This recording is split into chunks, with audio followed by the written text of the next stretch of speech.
Paris. Belleville. Paris, Belleville. Belleville. Architecture. Belleville. Paris, Belleville. Belleville. École nationale supérieure d'architecture. École nationale supérieure d'architecture Paris-Belleville. Belleville.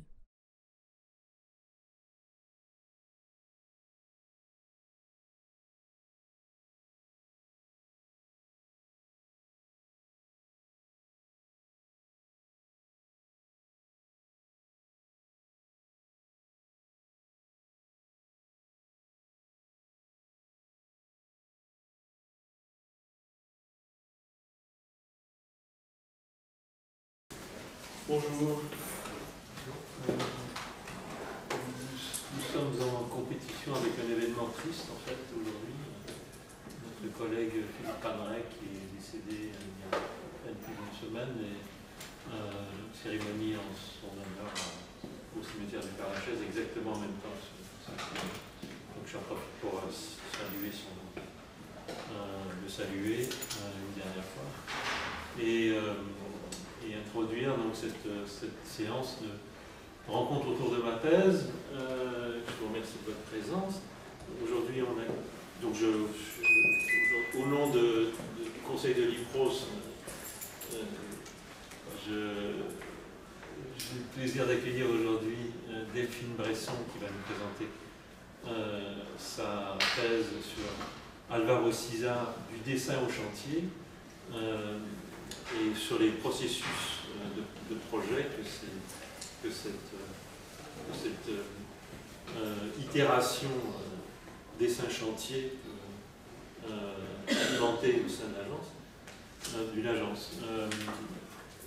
On accueille donc Delphine Bresson est doctorante à l'IPROS Auxerre sous la direction d'Estelle Thibault, que je remercie de sa présence également. Elle sera en échange avec Jean-François Renaud, qui nous fait le plaisir de monter le 4e étage dans cette salle très agréable qui nous accueille aujourd'hui. Et donc Jean-François est maître de conférence à l'école. Il est aussi président du conseil d'administration. Mais c'est pour ses qualités évidemment de pédagogue et de praticien qu'on l'accueille aujourd'hui, puisqu'il est l'associé d'Éric Babin dans une agence Babin-Renaud. Donc pour des questions de chantier, ça nous paraissait opportun d'inviter quelqu'un qui en a la pratique. Donc je laisse, je me retire de cette discussion. Je reviendrai à la fin pour peut-être voir si dans le public il y a des questions. Je laisse la parole à Delphine qui va brièvement nous présenter son sujet de thèse et puis la parole à Jean-François qui sera son répondant dans ce bref échange. Merci de votre présence. Merci pour ces quelques mots et cette invitation à échanger au sujet de ma thèse. Alors, j'ai préparé une petite note parce que je pense que ce sera plus clair pour vous présenter ce projet de thèse. Donc, ma thèse, comme l'a dit André, s'intitule Alvaro Siza du dessin au chantier, agence et processus de projet. J'y analyse les interactions entre la conception au sein de l'agence et la fabrication sur le chantier à partir d'un cas d'étude qui est celui de l'architecte portugais Alvaro Siza et du projet de l'église de l'Anastasis à Saint-Jacques-de-la-Lande à côté de Rennes. Alors pourquoi cet architecte et ce projet? J'avais depuis l'expérience du mémoire de master le projet de faire une thèse, mais sans vraiment concrétiser ni avoir de sujet donné. Et j'étais collaboratrice architecte dans une agence parisienne. Et entre 2015 et 2018, j'ai eu une opportunité assez rare, celle de suivre le chantier d'Alvaro Siza, celui de ce projet d'église. Et grâce à cette expérience et cette position un peu particulière, puisque j'étais chef de projet, j'ai découvert en quelque sorte les dessous du travail de l'agence, ce qui m'a amené à connaître sa relation à la construction, aux détails, aux artisans, qui était une phase de ce travail que je ne connaissais pas du tout, d'autant plus que le projet qui était conçu au Portugal et construit en France agissait comme une sorte de révélateur à la fois de la pratique de l'architecte encore fortement tournée vers l'artisanat et du contexte contemporain de production du cadre bâti dans lequel on évoluait, ici le français, mais qui est régie par des règles, des normes et des DTU qui mettaient en crise de façon récurrente le projet. Parallèlement, en tant que jeune architecte, je me posais beaucoup de questions sur la profession et son évolution portée par une forme d'inquiétude un peu critique sur des sujets comme l'abandon du suivi de chantier, la qualité des constructions, l'architecte amené à devenir prescripteur de produits industrialisés, l'entreprise plus, qui est plus sur un travail de pause avec une perte des compétences artisanales, en tout cas que j'estimais. À la croisée de ces réflexions et de ces dimensions, il m'a paru opportun de mobiliser l'expérience et de la restituer dans le cadre d'une thèse. Et finalement, je me suis dit que dans un contexte où la présence d'architectes pendant le chantier était remise en question, observer ceux qui revendiquaient ce lien très fort à la construction permettait de réfléchir aux enjeux de la phase, ce qui était tout à fait le cas d'Alvaro Siza. Donc j'ai débuté ce travail avec, on peut dire peut-être 3 fils rouges, qui étaient les inquiétudes de la profession en plein changement, l'agence et son fonctionnement derrière la figure d'Alvaro Siza, et l'évaluation du temps du chantier dans le processus de conception. Pour mener ce travail, je m'appuie sur plusieurs ensembles de sources. D'une part, toute la masse documentaire que j'ai pu réunir au cours du chantier, qui est composée de mails, de comptes rendus, de courriers, de dessins de photographies, de croquis, qui forment une sorte des archives en quelque sorte un peu vivantes et qui sont vraiment accessibles aux chercheurs.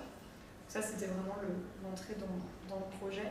Puis au cours de la thèse, j'ai eu l'occasion de passer quelques jours d'immersion dans l'agence à Porto, ce qui m'a permis de recueillir les archives avant le chantier, sur le projet avant le chantier, d'observer le fonctionnement de l'atelier et de réaliser des entretiens auprès des collaborateurs de l'architecte. Et ce deuxième terrain m'a permis de faire évoluer le sujet et de vraiment être en mesure de considérer la totalité du processus. Donc au fil de la recherche, le sujet a un peu évolué. À partir de ces terrains, je développe une approche de génétique architecturale qui déplace l'étude de l'édifice achevé vers celle de sa production, avec pour ambition de faire apparaître le chantier comme une étape essentielle. Donc la matière que j'ai récoltée, elle me permet de déplier totalement ce processus, d'en explorer les limites, mais aussi les acteurs, et d'en analyser des aspects concrets, la gestion du travail, la transmission et l'accumulation des savoirs, les carnets de détails, les formes de dialogue, les liens entre fabrication et construction, entre conception et construction. Donc, pour conclure, la thèse interroge le rôle de l'architecte et sa relation avec tous les acteurs du projet dans le temps long d'élaboration d'un bâtiment. Cette enquête a l'ambition d'éclairer la pratique de l'architecte, mais aussi d'apporter de nouvelles perspectives méthodologiques qui mèneront, j'espère, à reconsidérer l'importance du temps du chantier, les documents qui lui sont associés, souvent négligés ou à l'écart dans les travaux de recherche. Merci David, c'est condensé, très condensé. Mais je suis sûr que Jean-François va avoir des éclaircissements à te demander. Des éclaircissements. Merci déjà André pour l'invitation. Merci pour cet engagement dans ce sujet de recherche. Alors c'est vrai que moi j'ai plusieurs casquettes, mais peut-être que je vais commencer par celle d'architecte qui est justement très attaché à la question du suivi de chantier, vu que nous on fait partie de ces architectes qui refusent de signer des contrats sans suivi de chantier. Et donc on se questionne quotidiennement sur le sens, la façon de suivre le chantier. Et il me semble que là où je suis, c'est un sujet que Delphine m'avait déjà exposé, donc que je connaissais au préalable. Et il me semble que cette thèse tombe à pic, c'est-à-dire qu'on est aujourd'hui dans le contexte français, je précise, à un moment où la question du chantier est mise à mal, ou en tout cas la question de la présence de l'architecte pendant la phase de construction et d'édification de l'architecture est mise à mal. En ce sens que beaucoup de maîtres d'ouvrage finalement ont l'impression qu'ils peuvent tout à fait se passer des architectes pendant le chantier, qu'on est des empêcheurs de tourner en rond, on n'a pas d'apport à ce moment-là de la production du projet, de l'architecture.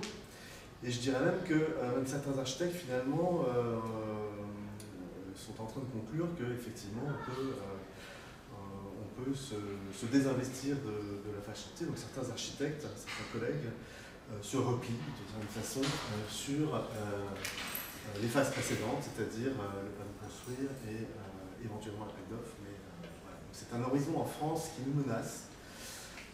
Certains architectes le combattent. Il faut pas mal d'énergie aujourd'hui pour maintenir sa présence sur le chantier. Je reparle en termes contractuels. Il y a quand même beaucoup de pression pour qu'on soit exclu des chantiers.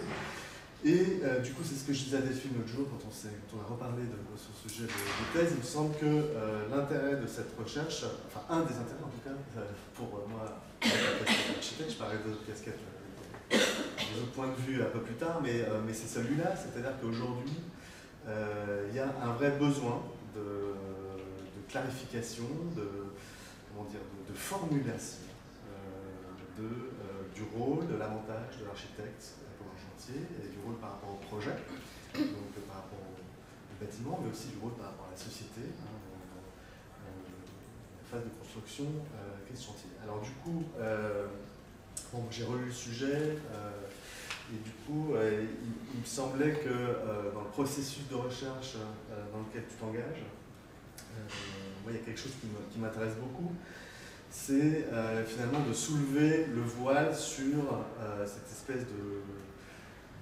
d'inconnu qui est la pratique pendant un chantier, la pratique de l'architecte, et notamment de soulever le voile d'un grand architecte reconnu mondialement, qui est Baruch Siza.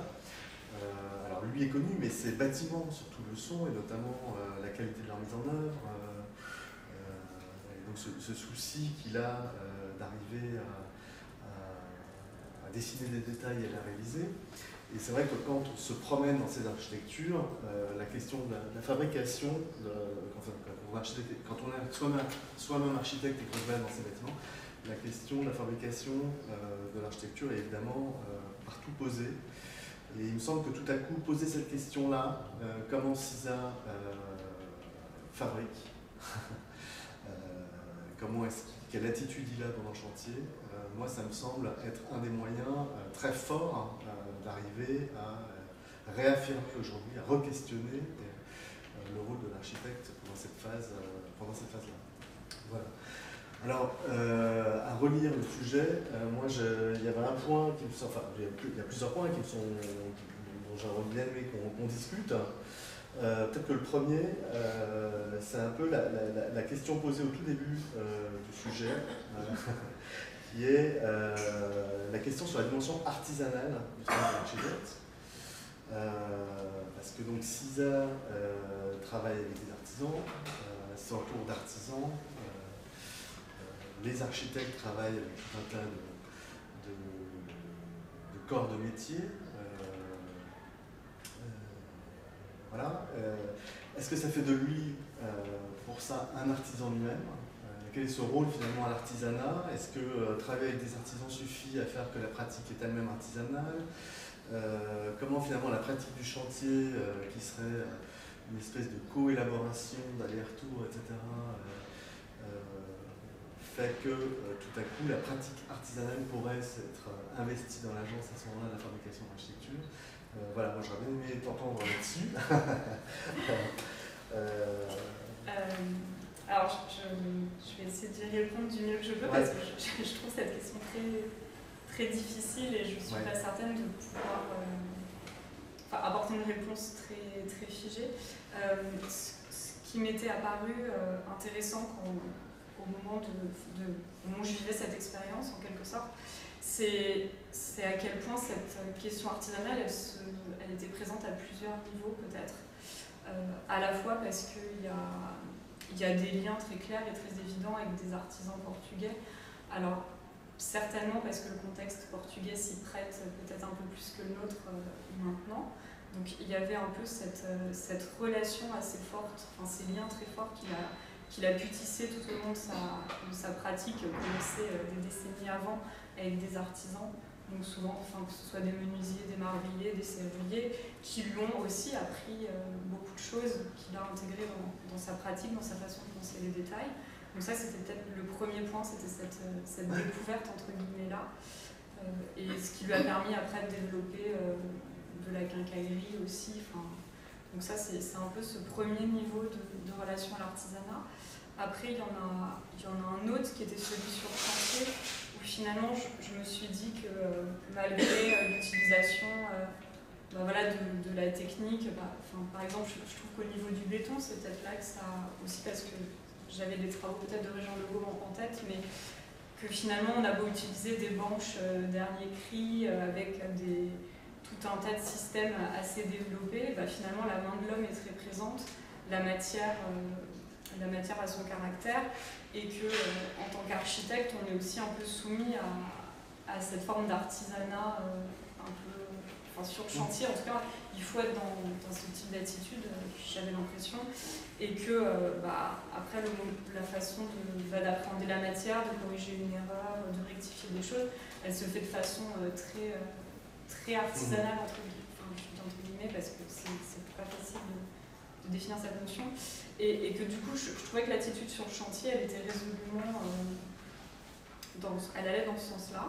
Et après, il y a un autre niveau, c'est que les outils mobilisés par l'agence, donc les outils de l'architecte, le dessin à la main, la maquette, la façon de dialoguer, m'apparaissaient aussi d'une certaine façon, avec une utilisation de la main permanente, des outils croisés.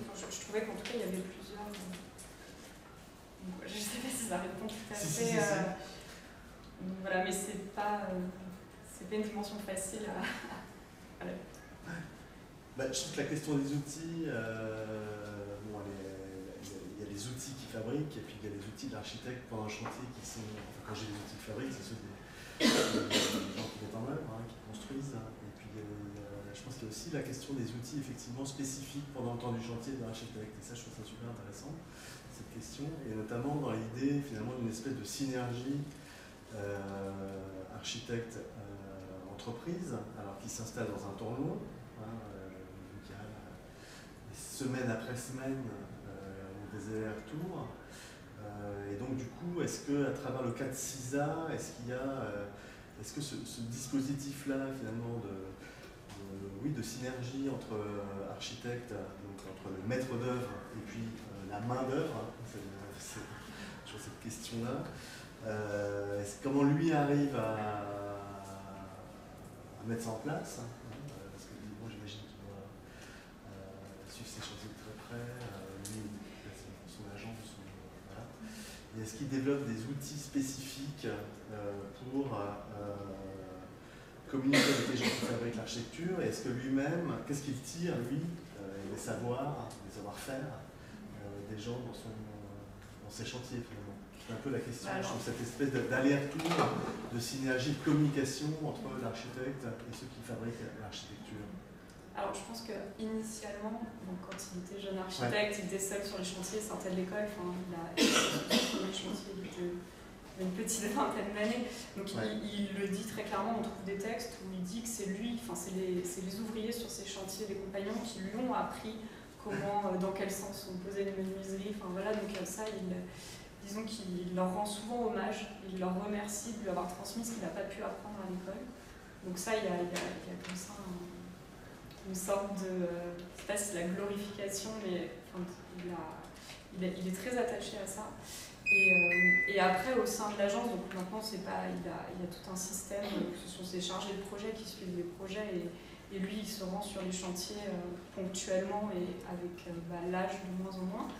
Mais les chargés de projet, quand j'ai pu mener les entretiens, m'ont tous plus ou moins expliqué la même chose, c'est qu'ils ont un processus, qu'ils définissent comme un processus de traduction de détails. C'est-à-dire qu'au moment de préparer la fabrication d'un ouvrage, donc quelques semaines avant que l'entreprise se mette effectivement à le fabriquer, ils rentrent en dialogue avec l'entreprise et eux produisent des séries de dessins qui permettent d'apporter une autre dimension à la planche de détail. Donc ils vont aller au-delà du plan et de la coupe et utiliser des petits croquis axonométriques, des petites perspectives pour être certain que, pour dialoguer, ce qui à ce moment-là peut amener des petites remises en question et des ajustements qui là sont discutés avec Alvaro Siza et avec l'entreprise, donc dans une sorte de renégociation, de nouveaux dialogues pendant le chantier autour du... Et du coup, est-ce qu'on pourrait dire que de ce dialogue-là pourrait naître l'innovation, finalement? Ou en tout cas le renouvellement de la technique? Parce que finalement, bon, en France, on est dans un système, je dis toujours en France parce que c'est vrai qu'on parle du monde dans lequel on est, mais on est dans un système extrêmement normatif, avec un arsenal de DTU, de l'art de bien construire, les assureurs sont derrière le dos en permanence. Bon. Ce qui conduit du coup à normaliser considérablement la fabrication et les détails d'une certaine façon. Et moi j'ai l'intuition, et tu le dis là, que finalement ce dialogue, cette co-construction finalement du détail, de la mise en œuvre entre l'architecte et l'artisan pourrait arriver finalement à un renouvellement de la mise en œuvre, finalement une innovation qu'on peut voir en France, ça existe dans certains cas comme les ATEX, etc., qui permet tout à coup d'échapper finalement à l'arsenal réglementaire actuel. Il me semble que quand il peut le faire, il le fait en amont. Enfin, il le fait en amont du chantier. Donc, quand il a une question, ce que beaucoup d'architectes font, en fait, ils interrogent des fabricants pour savoir comment s'utilise le matériau, s'il résiste bien à certaines choses. Enfin, voilà, on s'informe et on regarde ce qu'il est possible de faire. Et après, pour ce cas d'étude particulier, il y a des moments où il y a des détails qui se sont avérés impossibles à réaliser. Donc, on ne va pas lister les raisons parce qu'elles sont toujours différentes. Et il est arrivé que l'entreprise propose des solutions qui n'avaient jamais été utilisées par l'agence. Et dans ce cas-là, le processus est le même. Donc, on dialogue avec l'entreprise qui explique le procédé, ses enjeux, les contraintes, les avantages. Et puis après, je pense à plusieurs cas, mais après, Alvaro Siza peut être amené à repenser, à redessiner quelque chose en fonction des possibilités. Du coup, le chantier, c'est pas le moment de l'application d'un dessin idéal par un corps de métier qui suivrait strictement un dessin, mais c'est plus une espèce de réinvention. Ça peut l'être, oui. Enfin, disons que ce que mettaient vraiment en valeur les collaborateurs et que j'ai pu expérimenter aussi, c'est que le projet il est très très dessiné. Enfin, les détails sont vraiment nombreux et complets, donc on peut avoir cette sensation qu'il est très figé. Mais en réalité, il y a pas de... Il y a un intérêt quand même à faire évoluer les choses quand c'est nécessaire. Enfin, c'est quelque chose qui fait partie de la culture de l'agence. Et il n'y a pas de... Disons qu'il n'y a pas d'a priori à ne pas le faire. Donc ce sont des choses qui arrivent. Après, le projet sert en quelque sorte de référence. C'est-à-dire c'est pas quelque chose qu'on laisse de côté pendant le chantier, c'est quelque chose qui nous permet de qui nous sert de base pour repenser quelque chose qui nécessite de l'être. Donc il y a un peu une relation d'aller-retour comme ça entre la conception et Voilà, le chantier peut amener à repenser le projet. Et du coup, enfin bon, je continue à... Oui, bien sûr. Est-ce que du coup le chantier, ce chantier-là pourrait faire école pour des chantiers futurs? Est-ce que tout à coup il pourrait y avoir Est-ce qu'il y a eu là des cas, par exemple, de mise au point particulière qui ont permis de répondre à une question très spécifique à ce chantier, mais où l'agence tout à coup aura pu apprendre des choses, tirer parti pour les réinjecter dans d'autres chantiers, où finalement le chantier à Saint-Jacques-de-la-Lande a servi d'école, a fait école dans d'autres projets de CISA. Et où le chantier finalement permet à l'agence d'avancer aussi.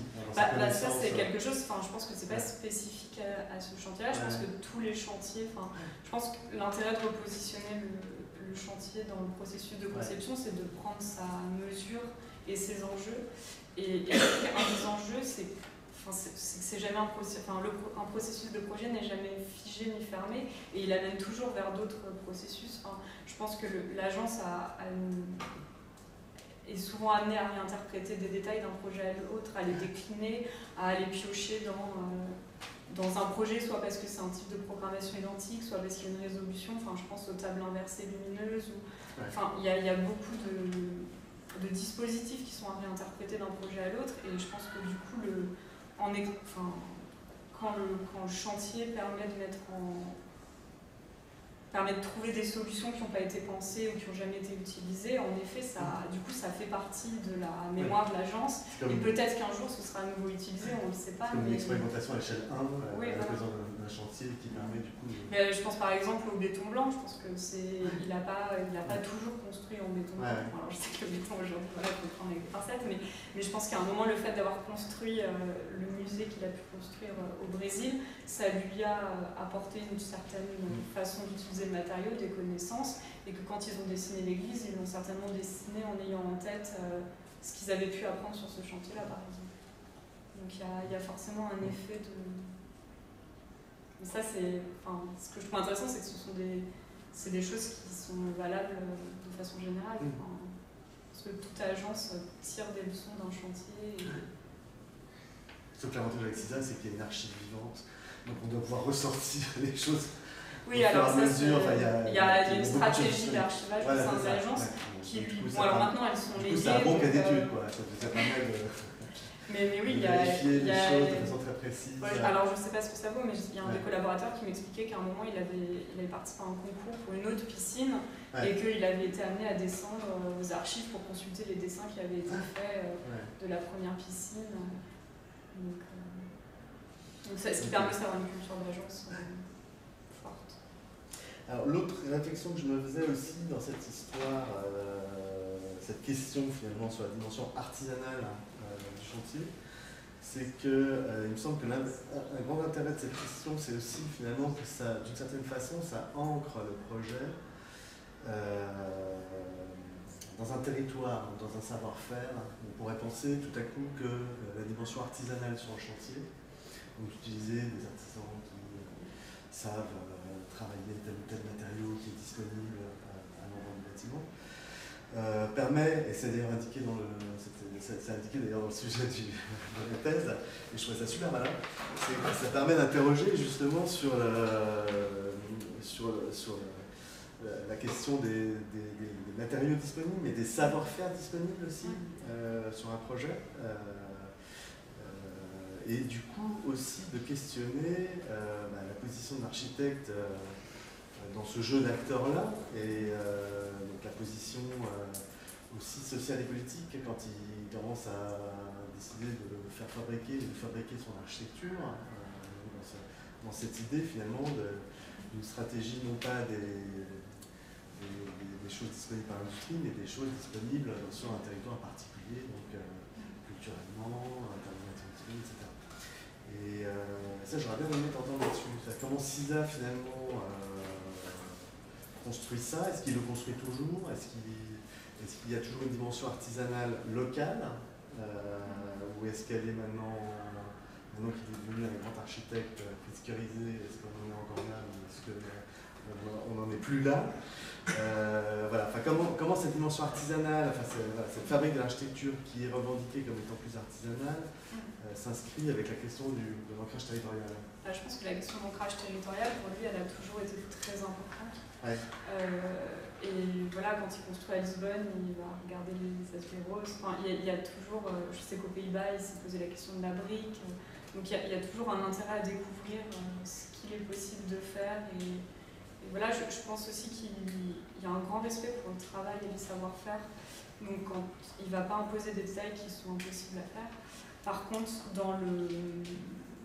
parce qu'il sait que ça va mener nulle part, je pense qu'évidemment, quand il est au Portugal, c'est facile pour lui d'avoir la connaissance, les matériaux, les façons de faire. Je pense qu'avec le développement de son travail à l'international, il y a forcément une évolution. Je pense notamment à tous les projets en Asie qui sont construits avec une agence avec laquelle il collabore, qui, elle, a certainement intégré les possibilités. Il me semble quand même que quand il construit en Asie, il construit beaucoup en béton aussi, parce que peut-être ça s'y prête, peut-être les situations sismiques. Enfin, j'avoue que je ne me suis pas penchée plus spécifiquement. Mais évidemment, que la question du contexte, elle va être prise peut-être un peu différemment. Et aussi parce que c'est des projets qui sont pensés peut-être plus à distance, donc avec un détachement autre. Donc là, on est peut-être plus dans une logique globale. Ouais. Si, non, mais bon, c'est vrai que ça pose question. Voilà, mais en tout cas, moi, c'est des questions qui me évidemment, c'est difficile de pas se faire la remarque quand on pense au tout premier projet. Voilà, les 15 premières années de pratique où il est à peine sorti jusqu'à la révolution des œillets de la périphérie de Porto. Et puis aujourd'hui, c'est... Et puis Saint-Jacques, vous trouvez une stratégie pas mal pour avoir des relais. Oui, alors il y a des relais, mais il y a beaucoup d'entreprises locales. Ouais. Donc en fait, toutes les entreprises étaient locales à part deux. Ouais. Donc c'était plus lié au mobilier. Et parce qu'en fait, on a des difficultés à trouver justement le savoir-faire qui n'était pas forcément ajusté. Voilà. Et oui, après, je ne sais plus s'il y avait un autre qui rentrait dans tes questions. C'était un peu le... Oui, enfin, c'est comment finalement il arrive à... Enfin, quel rôle il prend, même, je dirais, rôle de pouvoir, en fait, par rapport aux autres acteurs. Oui, c'est finalement, en triangle habituel, architecte, maître d'œuvre et d'ouvrage, entreprise. Il me semble que finalement, cette dimension artisanale du chantier re-questionne ce triangle-là. Dans le sens où finalement il y a un lien, dont on a parlé déjà, de synergie, de co-construction du bâtiment. Voilà, donc ça re-questionne aussi, il me semble, le rôle de pouvoir et donc de... Oui, je pense que... Des rapports de production. Ouais, des rapports de production au sein du chantier. Et du coup, ça questionne le rôle et la position de l'architecte dans ces rapports de production et du coup dans la société. C'est le fait d'être très acteur du chantier, ça lui permet de ne pas subir les situations, disons. Enfin, c'est quand il y a une nécessité ou une demande, voilà, parfois il lutte contre, mais il se saisit des façons de faire pour rester acteur des décisions, des choix. Si. Alors après, est-ce que ce type de rapport-là, c'est une espèce d'idéalité qui est envisagée, défendue in abstracto, ou est-ce que c'est vraiment ce qui se passe sur les chantiers? Est-ce qu'il n'y a pas des chantiers qui sont plus conflictuels? Si, mais... Oui. Voilà, ça n'a peut-être pas été le cas. Il y a eu beaucoup de conflits, c'est comme sur beaucoup de chantiers. Après, oui, je pense que le fait d'être très actif sur le chantier, d'être très présent, d'avoir des connaissances, d'être à l'écoute, ça lui permet d'être dans le jeu déjà tout simplement et de pas... je pense que c'est quelqu'un qui est très présent, qui a beaucoup de respect pour les autres acteurs tout en ayant bien en tête leur divergence de posture évidemment. Mais, je sais pas combien il nous reste, mais 5 minutes. Dernière question avant de passer aux questions de... Parce que moi du coup, enfin là, ce dernier point est la question des forces en présence et du rôle de l'architecte, la position qu'il prend dans la société, etc. Il me semble que c'est peut-être ça qui est en cause quand on essaie de virer les architectes des chantiers en France, c'est que tout à coup on veut plus qu'ils aient un rôle finalement dans ce rapport de force presque politique. On enlève finalement, c'est plus mon métier quoi. Et du coup, moi ça m'a fait rebondir sur des questions liées à la pédagogie et à cette école, à Belleville. Là, je prends ma casquette enseignant ou pas président du CERF, mais plus enseignant, où ça fait quelques années qu'on a fini par formuler 2 axes stratégiques à l'école, ce qui a pris beaucoup de temps, mais on a fini par formuler ça. Et donc les 2 axes stratégiques sur lesquels on est en tension, là, c'est l'axe des conditions du projet et l'axe de la fabrication du projet. Donc, du coup, à Belleville, on veut certes s'occuper du projet, mais dans cette tension entre les conditions et la fabrication. Et donc, collectivement, notre établissement, notre institution est assez d'accord finalement pour dire qu'il faut défendre ces 2 questions-là. Du coup, il me semble que cette thèse elle est passionnante pour ça, c'est qu'elle s'attaque vraiment à la question de la fabrication, qui est complètement délaissée par les écoles jusqu'à aujourd'hui. Alors, pourquoi c'est délaissé, on pourra réfléchir là-dessus. En tout cas, dans le cycle initial des 5 ans, qui est déjà très court, on a beaucoup de mal à s'emparer de cette question-là. Et du coup, il me semble que cette thèse-là est vraiment extrêmement intéressante pour ça, parce que elle s'intéresse, dans le cadre d'un doctorat, aux questions liées à la fabrication de l'architecture, aux questions que que cette fabrication la pose. Donc on a parlé de l'artisanat, du rapport social et politique de l'architecte, de la question de l'invention par la mise en œuvre, par le projet, etc.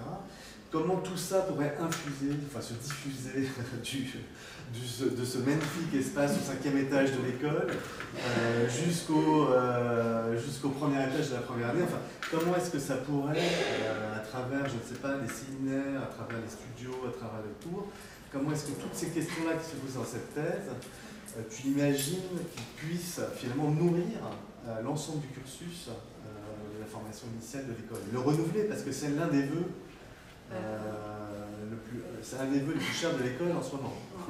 Si j'avais la réponse, ce serait super. Je pense que c'est une très grande question. Je pense que déjà, le fait d'avoir conscience que tout ce qu'on apprend, concevoir, c'est préparer la fabrication, déjà, ce serait une très bonne chose. Et je pense qu'évidemment, on ne peut pas remplacer l'expérience du chantier, mais c'est pas une réponse satisfaisante de repousser ça à la fin en se disant finalement master HMO c'est déjà bien suffisant. Je pense que si c'est quelque chose qui est de façon, comme tu le dis assez bien, dès la première année, si c'est quelque chose qu'on a en tête et puis qu'on essaye de...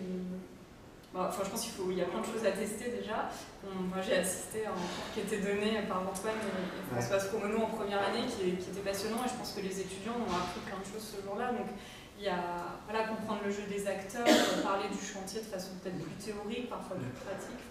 Je pense qu'il faut tester plein de choses et ne pas se mettre trop de barrières. Et puis je pense qu'il en va de notre crédibilité. On va peut-être te voir pour trouver des... Non, je sais pas, je serais ravie de...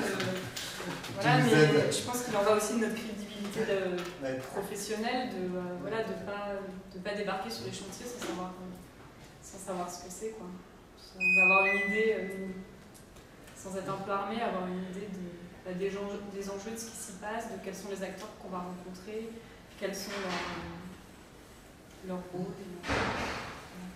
Ok.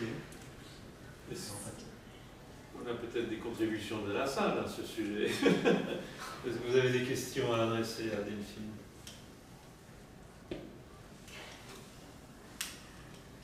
Oui, Fabienne. Fabienne Louis, doctorante à l'école. Oui, en fait, j'avais une question. Ayant travaillé longtemps au Portugal, la question du détail, c'est quasiment la question centrale. C'est chez CISA, mais c'est également chez beaucoup d'autres architectes portugais de sa génération et dans toutes les filiations qui ont pu se faire. Et je me demandais, en fait, par rapport au contexte français, puisque on sait bien que c'est des projets qui sont bien plus dessinés que ce qu'on peut faire ici en France. Quelles avaient pu être les interactions pratiques par rapport aux phases qui sont très définies d'une loi MOP, où il y a parfois une mission exé, mais souvent pas. Est-ce qu'il y a eu une mission exé dans ce cas-là? Et est-ce que c'est un temps qui a pu être valorisé, que cette question du détail très approfondie? Parce que c'est pas du tout une chose qu'on fait en France, puisque ce sont les entreprises qui font les détails d'exécution. Comment ça a pu se passer? Non, là, on n'avait pas une mission d'exécution pour l'agence. Enfin, c'est resté la mission des entreprises. Et donc, je pense que c'est un travail qui est nécessaire, que l'agence fait pour aussi. Alors, le fait d'être à distance, je pense qu'il y avait une volonté d'expliciter clairement les choses, en tout cas de les poser. Et forcément, ça a mené à... il y a des entreprises qui n'étaient pas capables de faire des détails des détails d'exécution aussi poussés que... Donc après, on s'est ajusté, en fait. On a trouvé des moyens de dialoguer, de discuter, et on a remis en question les choses aussi, pour qu'elles soient réalisables. Il y a forcément des frictions culturelles. La question que pose Fabienne a utilisé le terme valoriser. C'est très précis. Est-ce que tu as accès aux documents contractuels dans ton travail de thèse? Tu peux porter un regard sur cette part-là de l'implication de l'agence à travers la rémunération pour cette phase qui demande un fort investissement de temps et de moyens en ce qui concerne ça. Ouais, je sais pas si je peux apporter ce genre de réponse comme ça, mais je pense que la négociation, elle s'est faite au global. Il s'est assuré de pouvoir mener à bien le projet tel qu'il l'entendait. Il y a eu ils ont été assez attentifs au découpage des phases, aux responsabilités de chacun, mais pas de... Enfin, je pense que lui, ça lui permettait de mener à bien son projet comme il le souhaitait. Après, il n'y a pas eu de négociation pour avoir une mission d'exécution, enfin, pas à ma connaissance.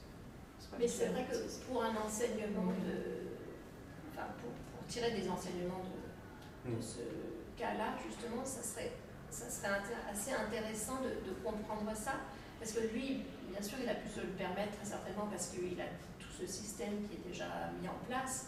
Mais c'est vrai que si on espère pouvoir pousser, pour tirer des enseignements de ça, et pour pouvoir réellement le mettre en place, et que cette mission exé n'existe pas ou plus, et qu'on est carrément en dehors du chantier, ça pose vraiment question. Après, je trouve intéressant que ce dossier soit aussi détaillé et tout, mais parfois j'ai aussi eu la sensation que il pouvait être si détaillé, si complet, que finalement on avait tendance à être obligé de le dépasser en permanence, ou qu'il y a des choses qui passaient un peu, qui étaient un peu de côté. Donc je pense qu'on peut aussi regarder ça de façon critique, c'est que si on n'a pas c'est pas... Je suis pas sûre que ce soit une visée... je sais pas si c'est très clair ce que je veux dire, mais... cette mission d'exécution, on peut dessiner tout ce qu'on veut si on ne s'est pas adapté aux personnes avec qui on va travailler, qu'elles ne vont pas être en mesure de lire ces détails très poussés. Je ne suis pas certaine que ça serve réellement le projet et l'architecte. Je pense que ce qui est intéressant, moi ce que je trouvais intéressant, on en a discuté quand on a préparé la rencontre, c'est aussi toutes les stratégies mises en place par l'agence pour rendre ces documents lisibles par les personnes qui fabriquent. Donc, et même moi, en tant qu'architecte, il m'est arrivé qu'il y ait des détails dont je n'avais pas compris toute la dimension, si on peut le dire comme ça. Donc, ça me pose question aussi. Je pense qu'il y a une culture qui est nécessaire et que c'est intéressant de l'encourager, de la comprendre, mais qu'on peut aussi faire un petit pas de côté et la regarder de façon critique. Parce que s'il n'y a pas peut-être que de temps en temps elle s'y prête, mais elle n'est pas tout le temps opportune. Voilà, on pourrait peut-être renommer le détail d'exécution en détail d'interaction, quelque chose comme ça. Louis, si tu avais une question. Oui, Louis Bourliel, enseignant dans cette école. Donc je m'intéresse énormément à votre sujet parce que c'est une approche que je partage, c'est-à-dire travailler sur un architecte encore vivant, sur un projet qui a été construit il y a très peu. Et donc je pense que ça pose question au regard de la méthodologie. Est-ce qu'on peut utiliser la même méthodologie et qu'on ferait, si on étudie un bâtiment de Moyen-Âge, moi c'est ce qui m'intéresse plus particulièrement, c'est que, comme vous l'avez dit, le projet n'est fait pas test, c'est-à-dire le projet c'est un objet d'étude. À un moment il faut donner une approche spécifique, mais je m'intéressais surtout à ce que vous avez dit comme génétique de l'édifice, c'est-à-dire que vous devez l'inscrire dans une génétique, mais je me pose la question de c'est laquelle, c'est-à-dire c'est une génétique programmatique, c'est une génétique qui concerne la façon de construire, c'est une génétique qui concerne le chantier. Je ne pense pas que la génétique soit tout simplement historique, mais elle est plurielle et variée, donc je ne sais pas si vous avez une idée plus claire de cette génétique. En fait, en termes de méthodologie, je m'appuie sur les travaux de Pierre-Marc de Biasy. Je ne sais pas si c'est là. Qui a essayé de transposer les méthodes de génétique utilisées en littérature vers la discipline architecturale, dans l'idée qu'en fait il y a des successions de brouillons qui mènent à l'œuvre. Et donc, je suis un peu plus dépourvue d'expliquer comme ça, mais du coup l'idée c'est vraiment d'essayer de redonner un sens génétique, une valeur génétique par exemple au chantier, en se disant que les choix qui sont faits, les aléas qui adviennent pendant le chantier, quand ils sont gérés entre guillemets sous la direction de l'architecte, ils ont une valeur génétique dans le projet. C'est-à-dire que ce qui se passe pendant le chantier, c'est pas une zone grise en fait, ça impacte le projet. Je sais sais pas si Oui, mais en tout cas, ça s'inscrit plutôt à l'intérieur du même projet. C'est-à-dire que vous ne faites pas des génétiques interprojectuelles, c'est-à-dire avec d'autres projets. non, pas dans... Oui, pardon, Pour poursuivre l'image que suggère Louise, cette génétique, elle s'inscrit dans un arbre généalogique. Hein. Ouais. On pourrait parler de l'arbre généalogique de la production d'architectes. Les différents projets se ramifient vers un projet. Donc cette génétique peut être trans-projet, Ouais. pas que intra-projectuel. C'est vrai qu'en termes de méthode, je la mobilise essentiellement à ce niveau-là. Mais après, oui, il y a forcément des liens. Ça, c'est des choses dont j'ai été amenée à parler. Il y a forcément des liens autres. Dans la mesure où la pratique du chantier est cumulative, il y a interaction avec d'autres projets. A fortiori, j'imagine. De toute façon, enfin, j'ai posé, oui, évidemment, il y a interaction. Enfin, j'ai posé explicitement, enfin, j'ai eu l'occasion de passer un entretien avec Alvaro Siza, mais je n'avais pas tout à fait commencé la thèse, donc je ne suis pas très armée. Mais je lui ai posé la question, enfin, de quelle était la relation qu'il avait à sa production et à d'autres œuvres d'histoire de l'architecture. Et j'ai dit que oui, évidemment, il prend toujours un peu d'autres projets. Enfin, voilà, c'est très assumé. Enfin, il y a des liens. Oui, avec ses propres projets et avec... Oui. Bonjour. Je vais. Moi, j'ai juste... C'est un commentaire qui termine peut-être avec une question. En fait, la question de l'architecte artisan, ça va à une discussion au moment où c'est une action projectuelle globale, à l'échelle globale. On a dit avant aussi, il y a une espèce d'écart entre la fabrication et la conception.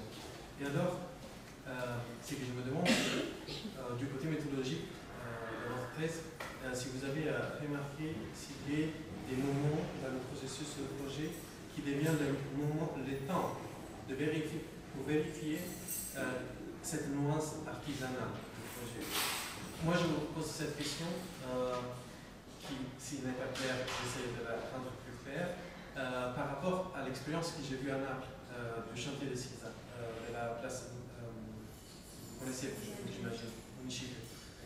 C'est un chantier très long et finalement, toute la richesse qui est propre d'Alvaro Siza, qui est dans les détails, à mon avis, est presque pourrie. Et c'est vraiment dommage. Alors, je me demande si on pouvait utiliser votre thèse, qui je trouve être très intéressante, après que vous avez terminé, pour vérifier qu'un processus a bien marché, est-ce que vous avez individué c'est comme des points de vérification pour le processus? Est-ce que c'est clair la question? Une forme de cheminement critique, en quelque sorte. Oui. Identifier le cheminement critique du processus itératif du chantier. Voilà, le processus itératif, c'est ça la question. Parce qu'après le moment où il sort le dessin, ouais. Dès le moment où quelqu'un en a baptise le bâtiment, hein, est-ce qu'il y a des moments précis qui ont été ciblés pour dire, après une recherche de doctorat, que c'est utile à vérifier que la condition d'artisanalité du projet peut exister encore? Alors, je ne sais pas si je vais pas répondre un petit peu à la cause. Une forme de Est-ce qu'on peut monter en généralité pour identifier à travers ce cas précis les moments clés de ce cheminement critique du processus de production? Alors, ce que j'essaye de... C'est ça. Ce que j'essaye de faire dans mon travail, c'est justement d'essayer de mettre en place des typologies de situations et rencontrer sur le chantier, par exemple. Et voilà, j'essaie de regarder comment Alvaro Siza va réagir à une erreur, par exemple. Est-ce qu'elle va l'amener à accepter l'erreur, à tout détruire et pour refaire comme ça devait être prévu et donc, en fait, j'essaie de pointer des moments pour essayer de comprendre quelle est sa marge de manœuvre, en fait. Je ne sais pas si c'est tout à fait la réponse, mais j'essaye en tout cas de trouver un petit peu comme ça des situations qui sont génériques et qui sont des situations qu'on pourrait rencontrer sur n'importe quel chantier, et j'essaye de regarder comment l'agence se saisit de ce point de friction, de ce problème, et comment elle essaye d'y répondre, quelle est son attitude, quels sont les outils qu'elle mobilise, la réponse qu'elle peut y apporter. Et... Ces situations dont vous parlez, vous les proposez comme des étapes. Parce que ce que je me demande, c'est est-ce que votre thèse, ça va devenir une sorte de méthodologie qui un jeune architecte après fait utiliser comme référence? J'aimerais bien vous dire oui, mais je pense pas tout à fait. C'est ça que je pense que l'idée, c'est quand même vraiment d'avoir qu'elle permette de tracer les enjeux du chantier, donc à un moment, il va falloir les pointer. Et déjà, avoir connaissance des enjeux, ça permet peut-être une certaine vigilance. Et j'imagine qu'après, il y a des points d'étape. Enfin, vous parlez d'étapes, mais je pense qu'il y a des... Enfin, le fait d'être vigilant et acteur, ça permet d'être en permanence en train de vérifier que les choses elles sont possibles, en tout cas de s'assurer que ça... Mais bon, Une question. Oui. Noël Dominguez. Dans cette approche autour de Álvaro Siza, est-ce que vous prenez en compte comme déterminisme la question de la dimension de l'agence et son évolution à travers les âges? Je veux dire par là, j'ai le souvenir d'une interview, je crois que c'était dans un bouquin qui s'appelait Profession poétique, chez Electa, où Siza évoquait, et il me semble aussi que c'était sur le chantier de Bonjour Tristesse, une discussion qu'il avait eue avec les carreleurs. Il avait soutenu que la pose ne devait pas être comme son calpinage, mais au contraire à 45 degrés. Il racontait, je crois, qu'il était énervé, qu'il était revenu le lendemain après avoir réfléchi et qu'il avait dit vous avez raison. Ça m'avait étonné effectivement ce rapport entre à la fois une extrême précision des détails constructifs ou de mise en discussion du projet, et aussi cette capacité à d'une certaine façon accepter. Mais ça c'est parce qu'il était là et qu'il pouvait se déplacer. Vous disiez tout à l'heure qu'il se déplace moins, et quel est l'impact de la taille de l'agence, les prix, le statut? Ça, c'était une grande question. Enfin, au début, ce qui m'a beaucoup intéressée, c'est tout le dispositif qu'il met en place pour continuer en fait, à travailler avec cette exigence-là. Et donc forcément, ça m'a amené à m'intéresser à la façon dont il travaille avec ses collaborateurs, le rôle des collaborateurs, à quel point ils sont impliqués, quel est leur rapport sur les projets pendant les chantiers. Enfin, et oui, je pense qu'il y a des séries de stratégies pour la façon dont pour les personnes avec qui ils travaillent, la façon dont ils s'associent, qui lui permettent en fait de toujours travailler avec cette forme d'exigence. Après... Il y a une question méthodologique intéressante, c'est-à-dire la génétique, quand on la transpose de la littérature à l'architecture, la génétique en littérature, c'est l'œuvre d'une personne. Quand on la transpose du côté de l'architecture, ça devient nécessairement une génétique collective. Et la question qui est soulevée est intéressante parce qu'en fait, est-ce qu'il y a un seuil? Est-ce qu'il y a un seuil quantitatif au-delà duquel la génétique collective devient autre chose, dans la mesure où la présence de l'architecte n'est pas assurée, il faut des dispositifs qui permettent d'assurer cette absence, etc. Là, il y a un travail très horizontal à l'agence, c'est-à-dire qu'il a connaissance de tous les projets, il les suit tous, et les collaborateurs sont impliqués de façon individuelle sur un projet, enfin, c'est possible évidemment, parce qu'après il y a des échelles de projet qui font que forcément c'est différent. Et donc les chefs de projet sont entièrement responsables, ils font les maquettes, ils suivent les chantiers, enfin, ils sont très responsabilisés, mais par contre il leur fait confiance. Mais eux, ils savent exactement quand ils doivent le solliciter, quelles sont les choses sur lesquelles il faut le consulter. Et donc, eux, ils pointent beaucoup l'expérience, le fait plus on travaille à l'agence, plus on a suivi le projet, plus on est capable de... Voilà, ils sont... Je ne sais pas si à quel point il faut rentrer dans les détails pour la réponse. Mais oui, enfin, en tout cas, c'est difficile de ne pas s'interroger sur tout le dispositif qui lui permet de travailler. Alors voilà, c'est pas une figure seule au centre du processus, c'est un système de collaboration assez clair et poussé. Bien. Est-ce qu'il y a d'autres questions? Vous connaissez la sentence, s'il n'y a pas de questions, il n'y aura pas de réponse. Là-dessus, je vous remercie. Je remercie Pascal Faure, je remercie vos deux invités. Merci.